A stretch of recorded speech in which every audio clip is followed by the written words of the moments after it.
porque nos deben de tomar la temperatura de prioridad en el centro de la termorregulación, que es el hipotálamo. Entonces, quizás cuando tú tienes el cuerpo, sobre todo en las zonas distales, en las sacrales, frías, el hipotálamo está empezando a hacer su efecto como centro de termorregulación para aumentar la temperatura.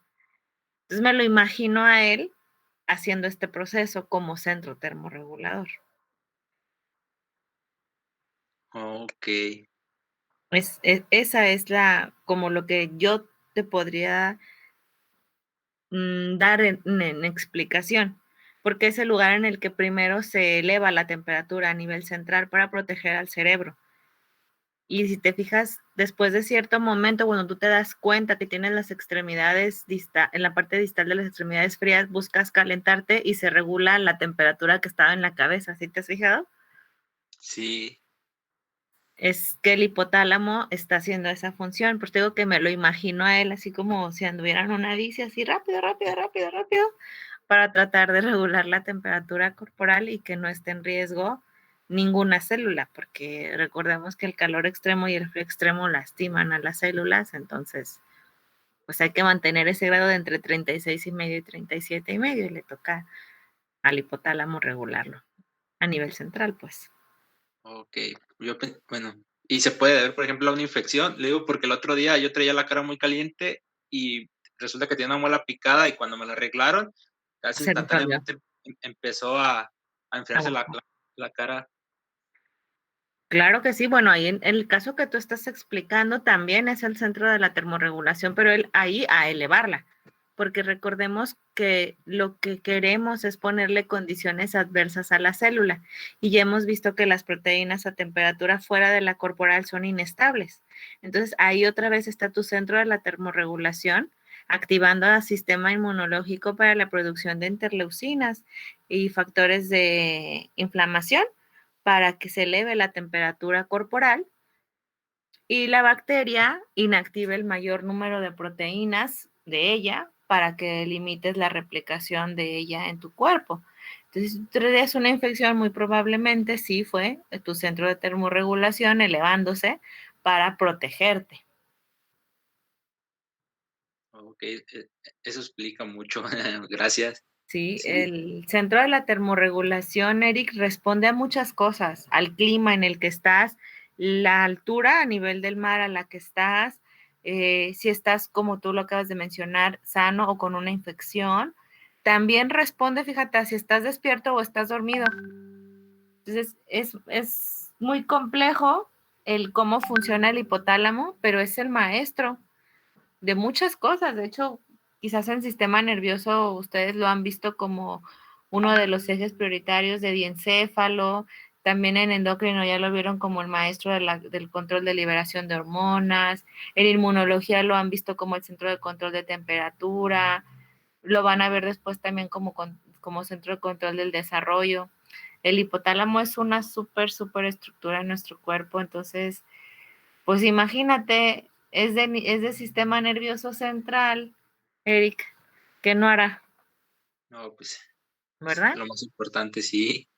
Sí, sí, sí. Es más, la hipófisis trabaja si él trabaja. Las gónadas trabajan si la hipófisis y el hipotálamo trabajan, igual que otras de las estructuras de nuestro cuerpo. Entonces, hasta el sistema inmunológico responde a ellos. Así que por eso tuviste ese cuadro clínico, Eric. Sí, sí, sí. Bueno, Gracias. de nada, vamos a pasar lista. Atención a su nombre. Vinicio, Presente, doctora. Fátima, Presente. Michelle, Presente. Gerardo, Presente. Nadia, Nadia. ¿Saben algo de Nadia?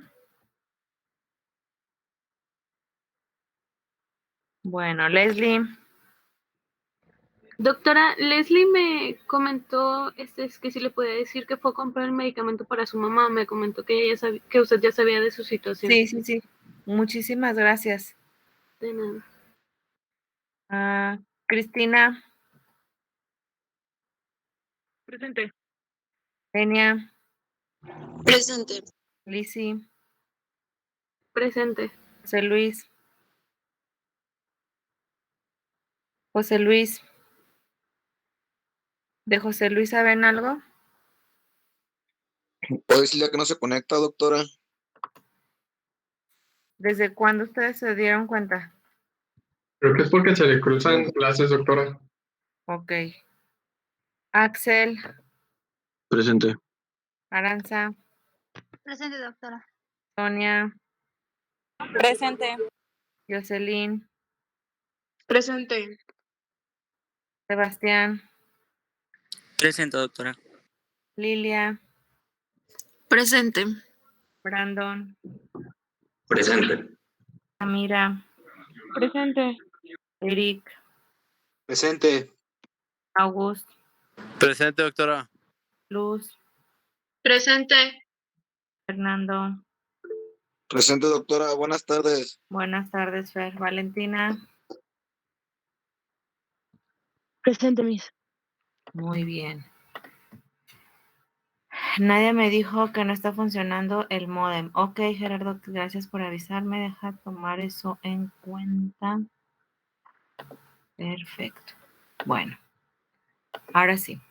Según recuerdo, terminamos de hacer los ejercicios de Hardy-Weinberg y hoy íbamos a entrar a ver qué era selección natural, deriva génica, cuello de botella y demás, ¿cierto? Sí. Sí, doctora. Muy bien, vamos a empezar entonces con el primero. Voy a compartir mi pantallita para explicarlo. Ojo, voy a explicar esto de una manera que sea más gráfica que teórica, porque luego de repente entender los conceptos en un libro nos cuesta trabajo hasta que me lo explican más teórico. Voy a empezar con el primero de ellos, que es cuello de botella. El cuello de botella hace referencia a una reducción drástica y en corto tiempo del número de individuos que integran a una población. Y bueno, imaginemos que la población está representada por una botella, ¿ok? La cual va a estar invertida, ¿ok? Esta botella representa la totalidad de la población, que por alguna razón en un periodo de tiempo muy corto tuvo una reducción tan drástica que estuvo a punto de desaparecer, por eso le llamamos cuello de botella, por la reducción tan drástica que se hace en el tamaño de la botella. ¿Por qué hubo esta reducción de botella? Porque hubo una causa que hizo que muchos de los individuos de esa población murieran. ¿Qué importancia tiene esto en el equilibrio de Hardy-Weinberg? Esta población estaba integrada por un número determinado de alelos. Voy a poner, por ejemplo, los de grupo sanguíneo, ¿ok?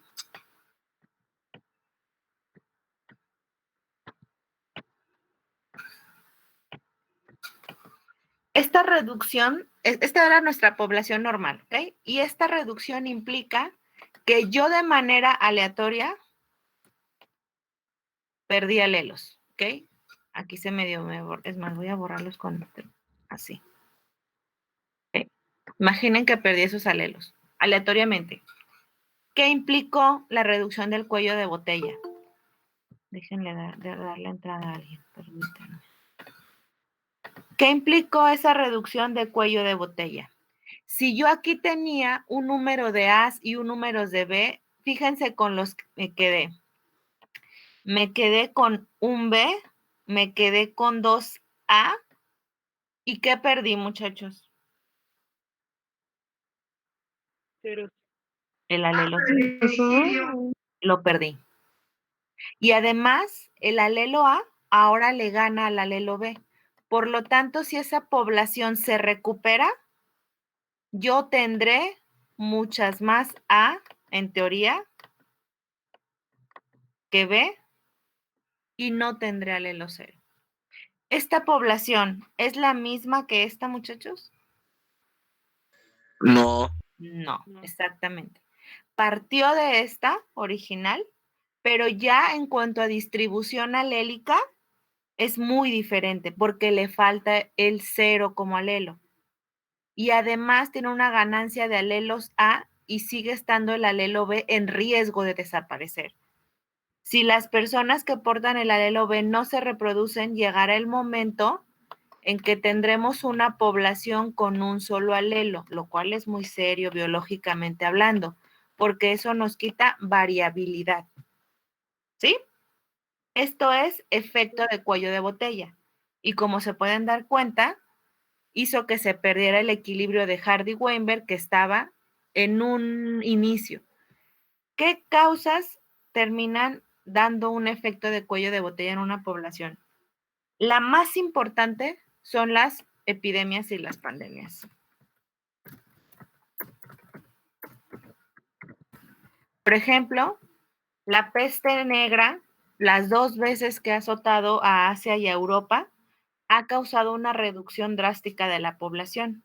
De hecho, una de las epidemias de la peste negra en Europa hizo que se perdieran 2/3 de la población. Así que la población europea terminó solo como 1/3 de lo que era su totalidad, porque perdió estos 2/3, ¿ok? Se quedó con 1/3 del total de gente que había y se perdieron muchos alelos de rasgos que ya no podremos recuperar en la humanidad a menos que la mutación azarosa, que vamos a ver más adelante, en algún momento haga que regrese a algún alelo que se perdió previamente. Pero eso en probabilidades es casi nulo, por no decir que no existe, sí, es casi nulo. Entonces, perder alelos es una cuestión que causa una pérdida de equilibrio de Hardy-Weinberg, ¿sí? ¿Queda claro qué es el efecto de cuello de botella? Sí, doctora. Díganme otro ejemplo de causas que pueden desencadenar un cuello de botella en una población.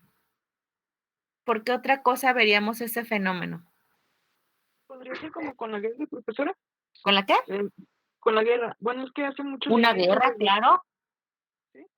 ¿Sí? Sí. Una guerra puede causar la reducción de una población. Una mutación. No. Doctora, Todavía también no podría vemos ese efecto de mutación. Mándeme. migración o No, no. todavía no vemos migración. Maestra, pero Agentes tóxicos en el ambiente. ¿Cómo? Ajá, Eri, ¿cómo? Agentes tóxicos en el ambiente. Algo que esté poniendo en una situación adversa ambientalmente a la población. ¿Podría ser Un una pandemia, Miss? desastre Ya natural, di yo maestra. la pandemia, ya di yo esta. Ya me dijeron ustedes la guerra, algo en el ambiente que pueda matar a la población rápidamente. Ajá, algo así como el accidente de Chernobyl, Miss. claro, también. Un terremoto, Miss. Exacto, un evento natural masivo, no cualquier terremoto, ¿sí?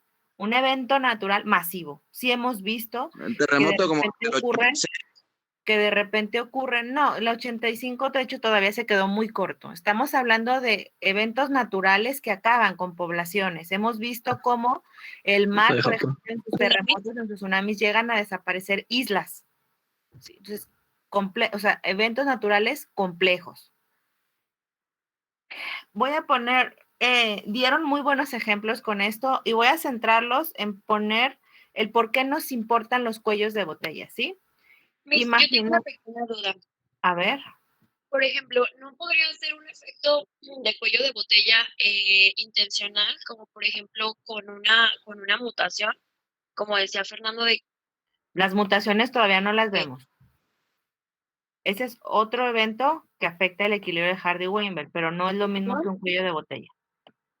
Doc, ¿la Segunda Guerra Mundial cuenta como cuello de botella? Sí, es un cuello de botella. De hecho, las guerras mundiales están consideradas como cuellos de botella porque hicieron que la población judía estuviera en riesgo de desaparecer y genéticamente ellos son importantes por los alelos que portan, como los judíos askenazi, por ejemplo. Y doctora, ¿estos cuellos de botella originarían el que es denominado el efecto fundador? No, ahorita vemos el efecto fundador, ¿sí? El cuello de botella, recuerden, solo nos está hablando de que perdía el equilibrio de Hardy-Weinberg en una población porque el número de individuos que originalmente estaban se vio reducido de una manera drástica en poco tiempo. ¿Sí? Imaginemos ahora esto. Déjenle doy la entrada a alguien más que quiere ingresar. En este rectángulo yo les estoy poniendo a varias, digamos, grupos de personas que integran a una misma población. Imaginemos que este cuadrante es América, ¿ok? El rectángulo. Y que dentro de América están sus distintas poblaciones. Una población de México, una de Belice y así. Y que hay una zona que se considera totalmente indígena. Imaginemos que son descendientes puros mayas, que sí tenemos, son grupos muy pequeños de la población, muy pequeños, que tienen incluso protección por la UNESCO como patrimonios de la humanidad por sus cargas genéticas, ¿sí? Son un grupo minoritario si los vemos en la representación que tienen de la totalidad de la población de América. Vean todos los que les puse como si mis circulitos y solo puse un cuadradito. Imaginemos que ocurre una infección seria y en la infección nos desaparecen aleatoriamente ciertos grupos, ¿ok? Y entre ellos el indígena. Para América, perder los alelos indígenas es cuestión muy seria porque nos hace perder identidad con nuestras raíces. Nosotros venimos de poblaciones americanas y para nuestra fortuna o desfortuna la conquista nos trajo genes europeos. Por lo tanto, ahorita tenemos mucho más igualdad en alelos entre el resto de América que con las poblaciones indígenas. ¿Qué hubiéramos preferido perder en este ejemplo que les puse? ¿Este primer escenario en el cual perdimos a este grupo? ¿O un escenario en el cual solo perdiéramos alelos que tienen una mayor distribución? ¿Cuál escenario les gustaría más si a fuerza tuviéramos que tener un cuello de botella? ¿El primero o este? El segundo, ¿no? Este es el que quisiéramos que hubiera ocurrido. ¿Por qué? Porque siguió conservando estos alelos. Estos tenían la posibilidad de existir por el simple hecho de que eran representados mucho más en número. Pero conservar estos es la clave, ¿sí? Y los cuellos de botella tienen el riesgo de que no reconocen individuos, desaparecen al azar. Entonces, perder estos alelos biológicamente no nos es bueno, porque nos quita variabilidad. Así estuviera un solo cuadradito, ese cuadradito hace la diferencia con el resto. Somos una población variable. En cambio, si yo desaparezco al cuadradito, entonces me quedo con una población que no tiene variabilidad. Es homogénea. ¿Sí queda ya claro? El Sí, éxito doctora. biológico radica en la variabilidad. No se les olvide. Mándeme. Cuando iba iniciando la pandemia, salieron noticias acerca de que estaban reduciendo las excursiones de los... Bueno, no importa. El punto es que estaban protegiendo a las personas de las tribus del Amazonas. Aunque no haya contacto, o sea, así como con la demás civilización, es necesario que se mantenga eso. O sea, me refiero, si ellos mismos se están apartando, incluso aquí con el pueblo indígena que tenemos aquí en México, qué tanto afectaría, me refiero, al hecho Lo de que que pasa si es que todo el mundo acuérdate, se acerque, los agentes biológicos no reconocen fronteras. Las fronteras es un invento de nosotros, de la humanidad. Tener países es un invento nuestro. Ningún agente biológico reconoce esas fronteras. No va a detenerse de brincar hacia un pueblo que esté aislado porque diga, de aquí para acá no paso. Y está comprobado que los virus pueden subsistir en el aire. Menos tiempo que las bacterias, sí, eso sí lo sabemos. Pero sabemos que tienen esa posibilidad. El coronavirus, de hecho, ya ha sido encontrado en el aire. Entonces, esa es la razón, Cristi. Y recuerda, los pueblos indígenas están protegidos como patrimonio de la humanidad. Es nuestra obligación, por eso, protegerlos de todas las maneras posibles. Y si, por ejemplo, a nosotros nos dicen, le vamos a invertir tanto en aislar a esa comunidad todavía lo más posible, pues yo digo, sí, inviertan en lo que se tiene que invertir, pero protejan esos alelos. Tienen que seguir estando en la tierra, nos da variabilidad como humanidad. A eso se debe, Cris. Y sí, los debemos proteger. Doctora, pero entonces nada más, por así decirlo, ¿se reproducirían entre ellos? De hecho, ¿por qué tenemos esta variabilidad? Entre ellos guardan ciertas reglas para las líneas puras, para mantenerse homogéneos, muy homologados en su distribución genética. Pero ¿te has fijado, por ejemplo, que muchas personas de México tienen estos rasgos característicos de del sureste del país? ¿Sí te has fijado? Sí. Bien. Sí. ¿Crees que ha sido porque las comunidades indígenas de verdad se han mantenido del todo homogéneas? ¿O más de alguno ha salido a buscar mejores oportunidades fuera de sus lugares de origen y ha llevado su material genético a otro lugar? Sí, doctora, pues sería como...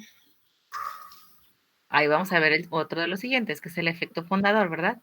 Pero ¿te fijas la importancia de mantener esos alelos? Sí. Bien, recordemos, por más que una comunidad sea cerrada, en algún momento algunos de esos alelos saldrán de ahí y llegarán a tener contacto con otros alelos y nos va a dar variabilidad. Si se preguntan por qué la gente del norte del país no se parece para nada a la gente del sureste del país perteneciendo al mismo país, ¿por qué la gente del centro del país no se parece a nosotros, que somos del noroccidente? ¿Por qué nosotros no tenemos el tamaño que tiene la gente del norte del país? ¿Por qué tampoco los del sureste tienen nuestro tamaño? Es gracias a esa distribución alélica, a la variabilidad que tenemos. Y debemos siempre cuidar que biológicamente sean protegidos esos alelos. Por eso nos da mucha risa cuando alguien dice, ay, cásate con perenganito para mejorar la raza. Y decimos, ni sabes lo que estás diciendo, ¿no? Pero bueno, a veces entendemos como mejorar la raza algo que solo está en apariencia, cuando, por ejemplo, en el caso de América, los genes de la gente indígena, los nativos de América, tenían unos supergenes, muchachos. Genes que resistían cambios de temperatura abruptos porque conocían las 4 estaciones perfectas del año y durante muy buen tiempo. Gente que sabía labrar la tierra. Yo siempre les digo, ¿a poco en alguna ocasión han visto una representación de nuestros antepasados gordos, pelones, barbudos, llenos de vello en todo el cuerpo, sin los dientes completos? ¿Alguna vez han visto eso? No, doctora. No. Bueno, sí, pero mal representados. El azteca, por ejemplo, un guerrero azteca, ¿cómo se veía? Como muy fornido, musculoso, creo. Ojo, no eran fornidos, eran de cuerpo, digamos, atlético, porque recuerden que para ellos ser guerrero era un alto honor, así que sus cuerpos estaban definidos, pero no como ahorita que los llenan de anabólicos, ¿no? No, eran cuerpos realmente trabajados. Aparte porque se dedicaban a la caza, ¿no? Entonces, claro, pues... y a la agricultura también. O sea, era gente muy marcadita. No vieron a un azteca pelón, a un maya pelón menos. Eran lacios, de mucho cabello, y llegaban a la etapa de la vejez con el cabello negro. Nuestros ancestros tenían hábitos de higiene muy cuidados y eran totalmente lampiños y usaban poca ropa, por eso tenían esos tonos de piel bonitos, que aunque a la gente a veces dice, ay, erróneamente dice, estaban prietitos, la gente no sabe ni lo que dice, es el mejor tono porque te estás adaptando a los cambios del sol.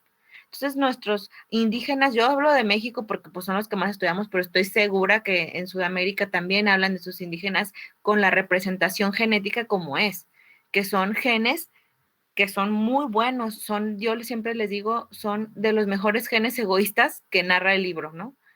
Y imagínense, nuestras mujeres no eran gordas, ni eran de facciones así como nos las ponen que eran una mezcla entre europeas y no es cierto. Vean el billete pasado donde aparece Nezahualcóyotl, la imagen representativa de Nezahualcóyotl, y esa es la representación típica de un azteca. ¿Creen que que de verdad sería bueno perder esos alelos?